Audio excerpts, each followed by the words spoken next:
790-2040 is the number. It's the Halloween edition of the Wake Up Tucson show. Ed Alexander is spinning the tunes. Joe Higgins is doing some deep research on nudicles over there.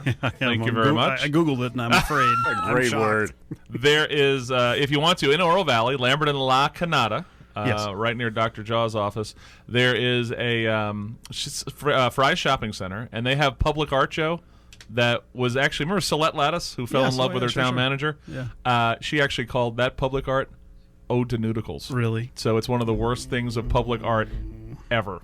So check it out. 790-2040. Good morning to Jeannie Davis Haldorsen. How are you doing? Good. How are you guys? A little closer to the mic. And as you know, we're talking about Pima County. One of the things we mentioned is the incorporation of Vail effort going on, and you are a pro-incorporation of Vail citizen. Absolutely. I'm a member of the Citizens for Vail Committee and working on the campaign for the November 5th So what do you election. do for a living? How long you've lived in Vail? Let's give the folks a little background. I am a business development coordinator for Rich Hillman and the Hillman team at Nova Home Loans, and I've lived in Vail since 2007. Okay. And I absolutely love Vail. I mean, if you live in Vail, you love Vail. It's a very, very tight community, and people love that town. They just would like to see a little bit of change going on there. So we've had Mr. Samuelson on before. Yes, Rob. And so for you, what are your top 2 or 3 reasons why Vail needs to incorporate now? 2 or 3. Well, I think for me, I know the way that Pima County operates, and I know that we have 11,500 residents, and that's not going to slow down. The growth is going to continue to come. And I know that if we don't do something now, when is the right time? Right. How much more do you need Pima County to control your tax dollars and spend those monies in other places where you can have them go directly back to your community with local government, which in my opinion is the purest form of government. People who live and reside in Vail making decisions about Vail, our roads. See, I saw a statistic that you're a donor to the county. I mean, is there an actual number to that of how much property tax you pay? There is. We pay a certain amount in taxes on our roads, and we don't get nearly as much back. $688,000 Vail residents pay into their roads, and $243,000 is spent on actual maintenance. A total of $417,000, including the one stoplight. The county has given us numbers on one stoplight or that's almost 3 to 1. Cleanings. 3 to yes, 1, yeah. Yes. It's And so we become that donor community. And and in addition, we pay, obviously, property taxes, the highest property taxes in the state, Pima County. And we don't have a library or a park out there. And once you incorporate, you get a seat at the table to say, hey, we would like this out in our community. We are a community of families, of strong families, an amazing school district. Cal Baker's done a wonderful job. And number 1 school district in the state, I understand. Absolutely. Right? Yeah. And that's why people move to the area. So, you get a seat at the table to say, hey, you know what? It's time for Vail to say we have a stake in the claim here in southern Arizona, and we'd like some of that out where we are. We're paying for it, but we're not receiving it. Hey, we're on with Jeannie Davis Haldorsen. We're talking about Vail Incorporation. If you have a phone call, question 790-2040. Of course, wakeuptucson@gmail.com. So let's go to the naysayer questions, of course. It's going to raise taxes. What else are you going to do? Cats and dogs living together, mass hysteria. What's some of the, we're not going to have enough money to run the place. Right. Those are great points because, to be honest, a lot of us on the committee were against it before we were for it because of the same exact reasons of the misinformation that was out there. So here's the way it works. Currently, the county spends a total of $1.8 million in the incorporated area. Once incorporated, November 5th is the election date. If it passes, Proposition 403, you're looking at approximately $3.5 million of state shared revenue coming directly to the area that would be incorporated. Obviously, that's more than the county is currently spending on us. In addition to that, you have other opportunities for money, development impact fees, RTA, HERF, block grants, fees, fines, etc. Sure. So right off the bat, that's more money than what we're currently getting. So you can kind of look short-term or long-term. If Right. you look at when Marana incorporated in the 70s, these same conversations happen. We had Dan Shear on talking about when Sarita incorporated, and it takes some time to kind of get rolling. But what happens is you create a new vision and direction for a community like Vail that you want, Right. and it could look different. Maybe one thing today, and we could talk about all the, the pennies and this and that goes one way or the other, the millions, the thousands, the hundreds of who pays what.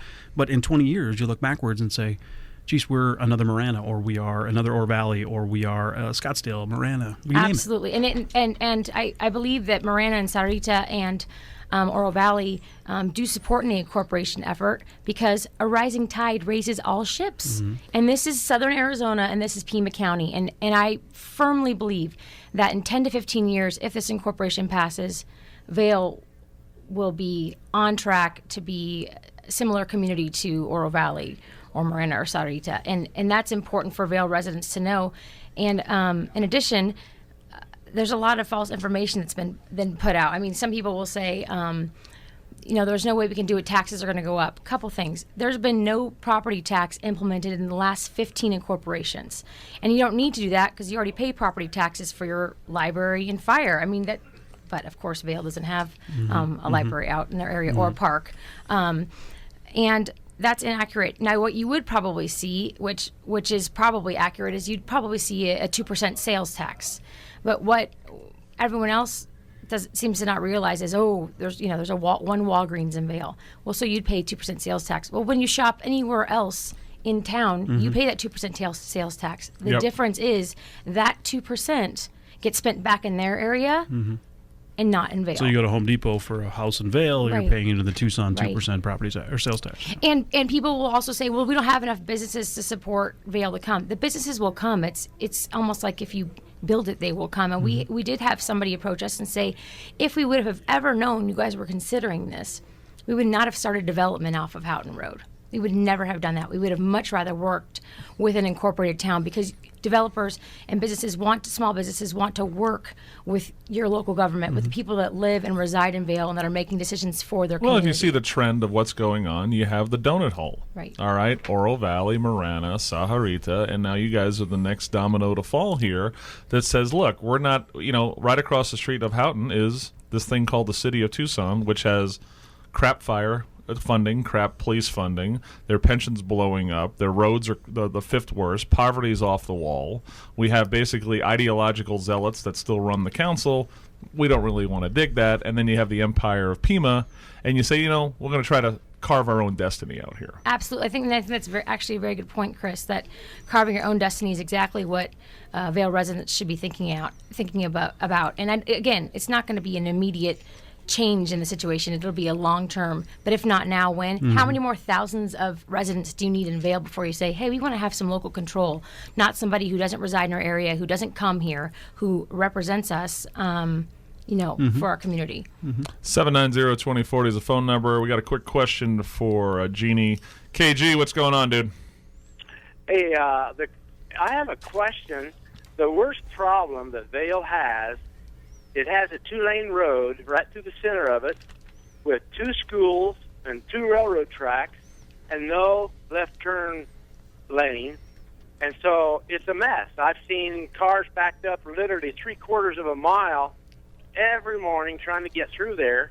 Why can't we have a turn lane put on that road all the way through Vail? That would ease traffic tremendously. I completely agree, KG. And Colossal Cave Road, it was scheduled for major renovation in the year 2000, but in the past 13 years, Pima County diverted funds away from Colossal Cave Road, and it's now listed as a, quote, unfunded reserve project in the Regional Transportation Improvement Program.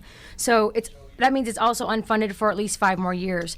Every time you drive that road, I think you should ask yourself if you're happy with that condition. Obviously, you're not, in the failing road, and if Pima County has, quote, so much money, why haven't they fixed that road, which is riddled with dangerous potholes, in my opinion, which I'm obviously dodging and watching other drivers dodge as small children walk on the sides of the road to school, and it is a disaster. You know, this question of the diverted funds off of bond things that are supposed to fix things like that. We just had this discussion with Mayor Ed and Marana the last couple of months, because he'll tell you that you're not going to find too much support for new bond stuff from Marana because they were screwed out of $1.8 million here and this thing in Honey Heights and all these different things. So it's not like this has not happened before. So KG, thanks for the great question, man. Have a great day. 790-2040 is the number. Let's go to Richard on line 3. Richard, you're on with Chris, Joe, and Jeannie. What's up? Hi, how are you? Good. How are you, sir? I'm just fine. I live out in Corona here, which is considered Vail. We come under Vail, and but we're being left out of this whole thing, and I wonder why that is. Richard, that's a very common question and a good one. So when you look at the incorporation area and boundary, you have to kind of start small and then go from there, and you have to kind of include the bulk of the population. You also can't leave any islands. Does that make sense? So you can't really maybe go around a certain area saying that area Pima County doesn't want us to take, or whatever it may be. So eventually we would hopefully, once incorporated, look into if residents chose to go out further and annex other area. But you really do have to start small. You never want to bite off more than you can chew. And we took a very ultra-conservative standpoint on the feasibility analysis of how much monies we would have to operate the town and start off initially. So we hear that a lot. We completely understand. But that was kind of the core of the way the boundary was chosen. So are we still going to be called Vail, or we revert back to Corona Day 2? No, you would still be called Vail, and that your zip code's not going to change or anything as such. That's not going to change. In fact, if you live in the boundary, and then of course maybe you're right outside the boundary, you're still Vail as well. There's no difference. So guys, how many people are we talking in Corona de Tucson, in Vail, the proper area? Give me some ideas of how big. So there's 11,500 residents in the incorporated area. I believe, and I may be wrong, so I think it's 18,000 total in the whole surrounding area. Okay. Yeah. And Corona de Tucson, how many people live out there? Well, there's thousands of us out here. There's big development. I think there's a couple of things here. One, Jeannie's right. It's the idea that you look at the costs of stretching a little bit out that way with police and that kind of thing. That I think that made the numbers a little sketchy, and you don't know how much of the county would be fighting not to give up that chunk of the county either. So, be interesting to find out a little more. So, Richard, we'll dig for you. I promise. Thank you very much. Thanks, buddy. Have a great day. We got to get going. 790. Well, it's 7:37. We got to let Jeannie go. She got to go to work, for God's sake. So, Yep, Jeannie, Halloween. candy corn, yes or no? Absolutely not. Disgusting. So what are your kids dressing up as this Halloween? My almost 9-year-old, he's going to be a scary jester, and then That's going to freak me out. it's scary, and the mask scares me. I mean, one morning I woke up and he's just standing there in my bed with it on. Good mother you got there. And my little one, he's going to be G.I. Joe Ninja, and that he's got like little fat plastic swords and Nice. one of Nice. those. Can you Yeah. play with swords still as boys? No, Or you're is that going all to right? get arrested. Don't start. Especially Joe. if your mom's part of the Incorporate Vail thing. So, what's a website people can go to get some answers? IncorporateVail.org, and as I heard earlier, please, you need to mail in your ballots today. If you don't mail them in, you can go to any of we have 4 polling places that Pima County has set up for us. City of Tucson, no polling places. 4. So you can drop it off at any of your local polling places. If you have question about your polling place, please contact Brad Nelson. let's go with the recorder's office, please. I would contact the recorder's office for your information if you have any concerns or questions on where you're supposed to go. Brad Nelson. You're so saucy. IncorporateVail.org. So and saucy. vote. We need people to vote. I Yeah, mean, you got to turn those ballots in. it's your chance. This is your one chance, Vail, and it's the future of your town. So you make the choice. I don't think this is going to come It's not even just the around future again. of your town. It's the future of the region too. Because if there's another incorporated vote on RTA and Pima Association of Governments, you can really Shifts change the power. way things look. Absolutely. That's why the county hates this like you would never Absolutely. believe. So everyone but Allie. So. All right. Thanks, Jeannie. Have a great Thank you Halloween. so much for having me on. 790-2040. Flannel's coming up. Celtic Corner. We'll take your calls. Wake up, Tucson. 10:30. Boys.